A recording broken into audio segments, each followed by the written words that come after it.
Terima kasih pemirsa, Anda masih bersama kami dalam Kominfo Newsroom.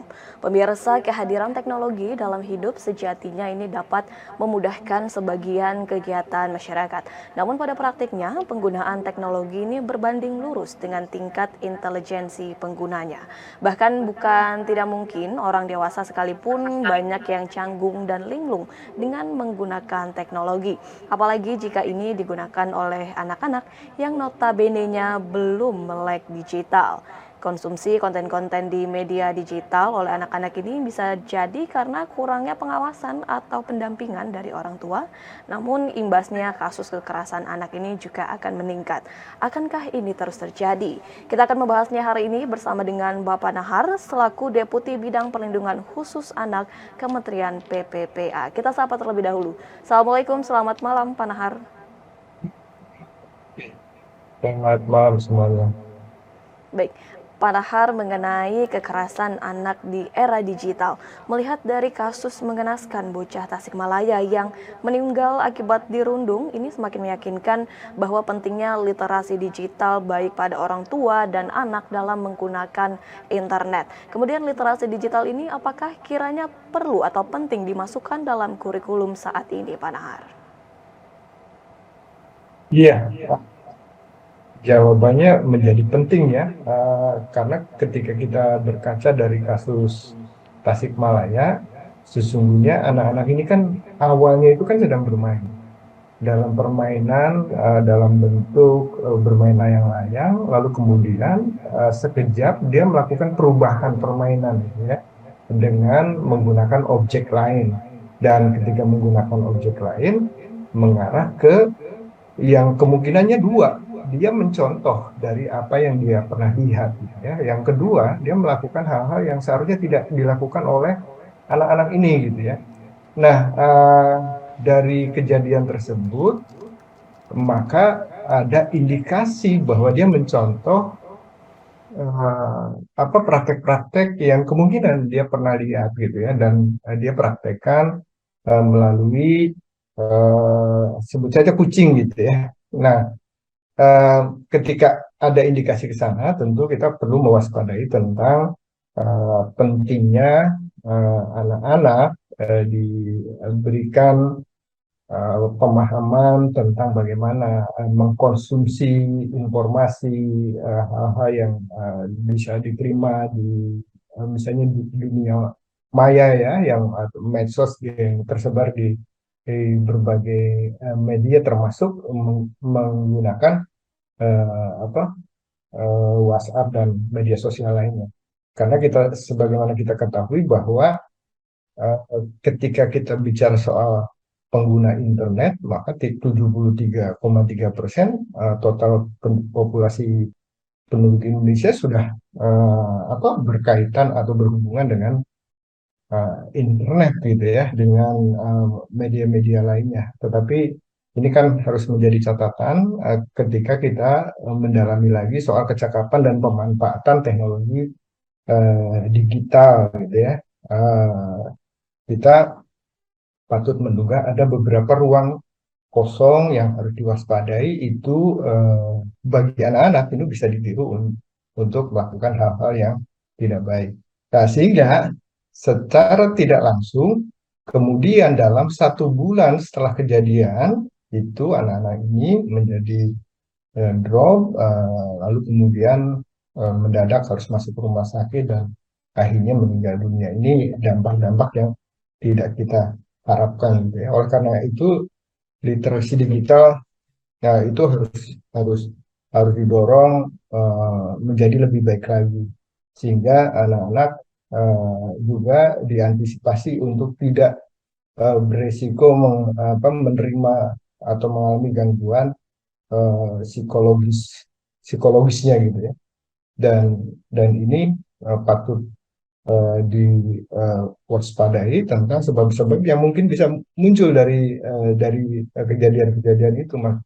Misalnya ketika kita harus memahami bahwa emosi anak dan siswa itu kan tingkat kelabilannya masih masih kental ya. Lalu kemudian juga filter filter dalam menerima informasi.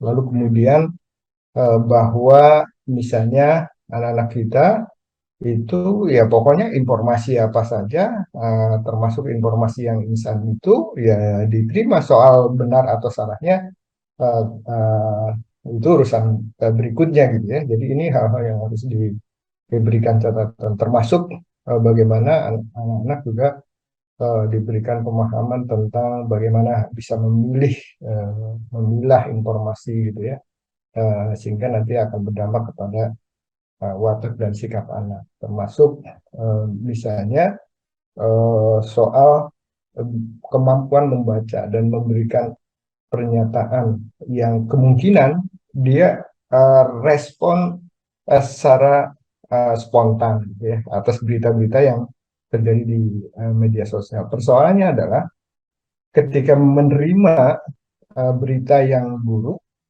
lalu kemudian respon dengan pernyataan yang membuli, merendahkan dan menenggelamkan, ya, eh, melakukan respon-respon yang negatif lainnya, ini akan jadi masalah eh, lain gitu ya yang bisa muncul. Tapi kemudian ketika anak-anak ini sudah bisa memilah dan mengambil nilai baiknya, maka kita harapkan eh, apa bahwa perilaku di media sosialnya juga akan berpengaruh. Termasuk hal-hal lain yang menjadi penyebab, contoh yang tadi saya sebutkan bahwa kita khawatir bahwa ketika filter tidak dibuat, maka meniru perilaku negatif ini kita khawatirkan juga berhubungan dengan peristiwa yang terjadi di Tasikmalaya. Oleh karena itu, maka gagasan memasukkan literasi digital ke kurikulum sekolah, sekali lagi ini menjadi penting untuk kita lakukan karena memang eh, apa sosialisasi lalu kemudian menginternalisasikan pemahaman tentang literasi digital, pemahaman anak untuk melakukan sharing sebelum sharing gitu ya. Ini perlu diberikan sejak dini, termasuk uh, di luar misalnya memasukkan ke dalam kurikulum sekolah, juga harus diimbangi juga dengan promosi literasi digital yang melibatkan kelompok-kelompok kreatif dan organisasi masyarakat, sehingga uh, nanti akan memperbanyak keahlian memilih gerakan pasif untuk cerdas dalam bersosialisasi media. Baik, dalam hal kekerasan di era digitalisasi pada anak ini, anak-anak ini melakukan hal yang tidak seharusnya. Anak-anak melihat, mencontoh hal yang ia lihat, terus juga literasi yang dibutuhkan dalam hal ini ialah kemampuan membaca untuk merespon suatu hal. Kemudian Pak Nahar, media digital ini juga membuat ruang lingkup sosial anak ini menjadi sempit. Anak-anak masa kini ini menjadi kurang peka terhadap dengan lingkungan di sekitarnya, lingkungan sosialnya. Kemudian upaya apa yang dapat dilakukan orang tua untuk dapat menciptakan ruang keluarga agar para anak-anak ini tahu efek negatif dari bermain sosial media ini? Ya, tentu orang tua punya peran yang sangat penting gitu ya, khususnya untuk melakukan upaya-upaya sensor mandiri ya dan menguatkan kemampuan literasi digital tadi. Jadi beberapa yang dapat dilakukan, misalnya orang tua uh, mengembangkan digital parenting, jadi pengasuhan berbasis digital, di mana orang tua memiliki kemampuan untuk melakukan pengawasan dan menjadi pendamping dialogis bagi anak, gitu ya. Ini membangun ruang diskusi dengan anak hingga anak merenung, mengeksplorasi lebih jauh, memahami dampak konten bagi kesehatan jiwa, fisik maupun perkembangan mentalnya, sehingga anak akan memiliki keterampilan untuk membuat keputusan yang tepat yang didasarkan pada kesadaran dirinya, bukan takut karena hukuman gitu ya. Jadi artinya bahwa dialog komunikasi antara orang tua dan anak ini perlu terus dikembangkan dengan baik. Jangan sampai misalnya mengisolasi diri lalu kemudian kita tidak tahu apa yang terjadi karena misalnya komunikasi dengan orang tua menjadi sangat terbatas gitu ya, dan tidak mengarahkan ke hal-hal yang baik. Lalu kemudian juga upaya lainnya orang tua dapat menggunakan fitur kontrol parental control gitu ya untuk mengatur apa saja yang bisa ditonton di platform streaming maupun di televisi. Jika diperlukan, misalnya orang tua dapat menggunakan password atau PIN kata sandi yang tidak terjangkau oleh anak kita. Tetapi itu harus selektif gitu ya.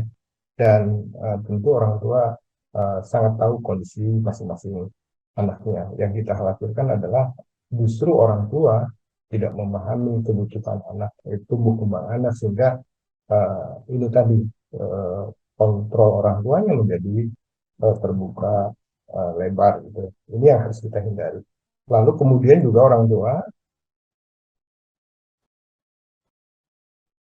Pengawasan begitu ya Pak, terus kemudian membangun ruang diskusi anak dan juga melakukan pintu kontrol dengan membatasi beberapa konten yang akan diakses, kemudian mengetahui password anak ini agar dapat terus diawasi begitu. Kemudian dengan kurangnya literasi digital pada orang tua dan anak ini berimbas pada konten negatif yang tidak tersaring sehingga dapat menimbulkan cyberbullying begitu Pak. Bagaimana peran pemerintah dalam hal ini untuk menangani masalah literasi ini? ya, jadi rumus umumnya adalah bahwa ketika kita melihat ada bahaya dimanapun, termasuk di ruang digital, gitu ya, maka upaya perlindungan anak juga harus melihat dari empat dimensi, gitu ya.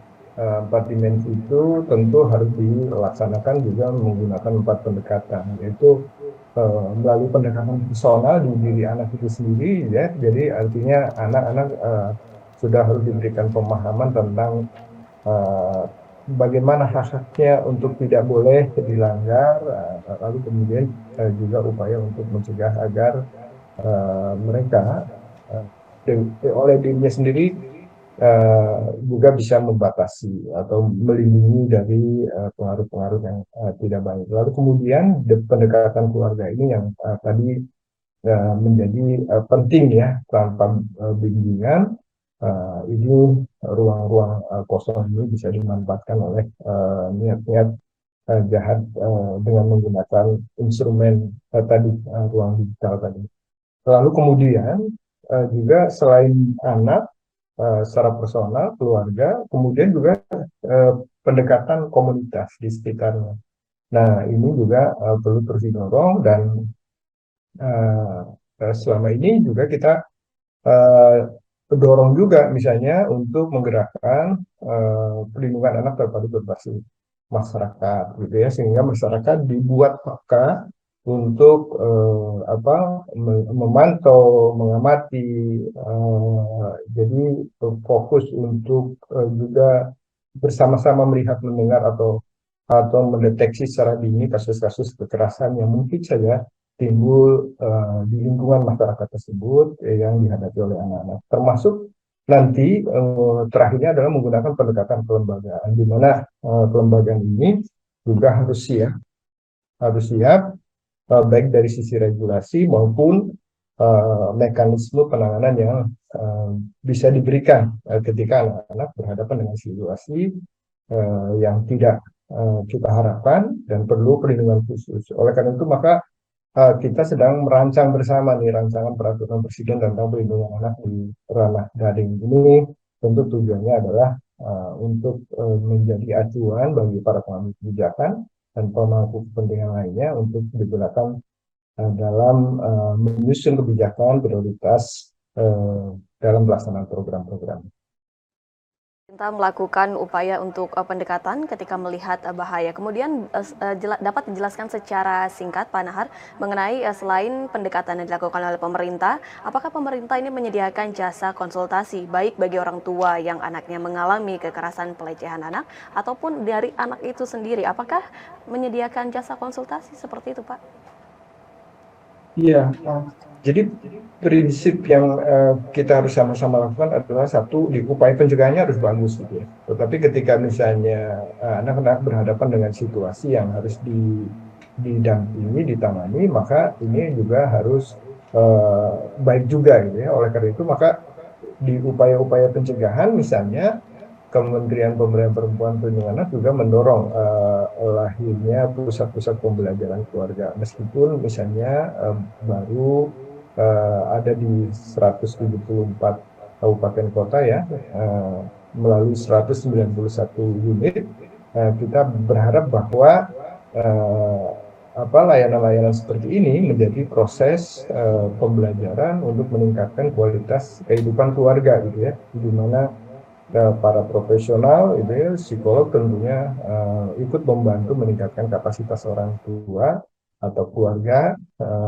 untuk bertanggung jawab terhadap anak dalam mengasuh dan melindungi anak. Lalu kemudian yang kedua tentu upaya penanganannya, upaya penanganan dan konsultasi yang diberikan oleh orang tua yang anaknya menjadi korban kekerasan misalnya, ini juga harus disediakan. Dan unit-unit pelaksana teknis perlindungan perempuan dan anak sudah didorong, dan saat ini sudah ada 240 unit ya, baik di provinsi maupun di kabupaten kota, dengan memberikan 6 jenis layanan, diantaranya adalah pendampingan gitu ya, ketika anak-anak menghadapi situasi yang perlu didampingi. Lalu kemudian yang ketiga tentu eh, kita juga membuka ruang di mana individu, masyarakat gitu ya, maupun lembaga ketika menghadapi situasi-situasi yang tidak kita harapkan terkait dengan apa yang sedang kita diskusikan ini bisa segera melaporkan gitu ya, menghubungi nomor-nomor yang bisa dihubungi agar bisa dilakukan upaya-upaya pertolongan pertama gitu ya. Dan kementerian membuka layanan pengaduan misalnya di tingkat nasional dengan mengaktifasi kontak center 129. Di kontak center ini kita berharap juga bisa dimanfaatkan untuk berkonsultasi, melaporkan kasus gitu ya, lalu kemudian juga menindaklanjutinya secara bersama untuk sama-sama melindungi anak dari bahaya-bahaya buruk dari eh, apa penyebaran informasi dan praktek-praktek yang tidak kita harapkan. Sehingga para korban ini jangan takut untuk melapor gitu, dan semoga kasus kekerasan pada anak maupun secara langsung ataupun melalui di era digital ini semoga tidak terjadi terus-menerus begitu ya Pak Nahar. Terima kasih banyak Pak Nahar selaku Deputi Bidang Perlindungan Khusus Anak Kemen PPPA yang telah bergabung bersama kami dalam dialog bertema meredam kekerasan anak di era digital. Terima kasih banyak Pak Nahar, salam sehat selalu. Ya, pemirsa, kami akan kembali dengan beragam informasi lainnya. Tetaplah bersama kami.